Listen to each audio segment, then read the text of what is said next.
বেসন দিয়ে ত্বকের যত্ন নিন, ত্বক থাকবে উজ্জ্বল, ফর্সা, চকচকে, দাগহীন। হে গাইস, আসসালামু আলাইকুম। মমতাজ বিউটি টিপসে আপনাদেরকে স্বাগতম। আজকের বেসনের তৈরি এই রেমেডিটি আপনাদের জন্য হতে চলেছে খুবই কার্যকরী। এই রেমেডিটি আপনাদের ত্বকের দাগছোপ দূর করে ত্বক ফর্সা, উজ্জ্বল, চকচকে করে তুলবে।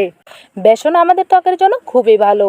এটি স্কিনকে অনেক বেশি ফর্সা করতে সাহায্য করে এবং স্কিন পরিষ্কার ও সতেজ রাখতেও কম উপযোগী না। শুধু তাই নয়, এটি সব ধরনের স্কিনের জন্যই পারফেক্ট।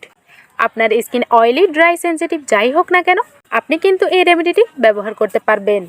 ইনশাল্লাহ কোনো রকম প্রবলেম হবে না। তো চলুন দেখে নিই কীভাবে এই রেমেডিটি প্রস্তুত করবেন। তার জন্য প্রথমে একটি পরিষ্কার পাত্রের মধ্যে নিয়ে নিতে হবে কিছু পরিমাণ বেসন। আপনারা এখানে উপাদানগুলো বাড়িয়ে কমিয়ে নিতে পারবেন। চাইলে বেশি পরিমাণ বানিয়েও আপনারা ডিপ ফ্রিজে রেখে অনেক দিন পর্যন্ত ব্যবহার করতে পারবেন। এরপরে যে উপাদানটি দিতে হবে সেটি হচ্ছে হলুদের গুঁড়ো।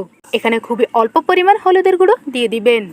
এরপরে যে উপাদানটি দিতে হবে সেটি হচ্ছে অ্যালোভেরা জেল। আপনারা যারা আমার ভিডিওটি দেখছেন তাদের কাছে আমার একটাই অনুরোধ, আপনারা প্লিজ আমার চ্যানেলটি সাবস্ক্রাইব করে দিবেন।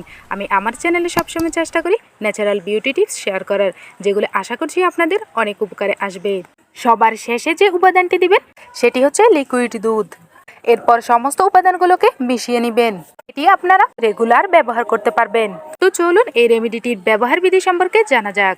রেমেডিটি দেওয়ার আগে স্কিনটাকে ভালো করে ফেস ওয়াশ দিয়ে ধুয়ে নিতে হবে। ধুয়ে নেওয়ার পর স্কিনটা শুকিয়ে আসলে সম্পূর্ণ মুখে এই রেমেডিটি লাগিয়ে নেবেন। এরপর 10 মিনিট পর্যন্ত অপেক্ষা করবেন। 10 মিনিট পর নর্মাল পানি দিয়ে স্কিনটা ধুয়ে নেবেন। তো আমার ভিডিওটি আজকে এই পর্যন্তই ছিল। যদি আপনাদের কাছে আমার ভিডিওটি ভালো লেগে থাকে তাহলে অবশ্যই লাইক, কমেন্ট, শেয়ার এবং সাবস্ক্রাইব করে পাশে থাকবেন। ধন্যবাদ সকলকে। আল্লাহ হাফেজ।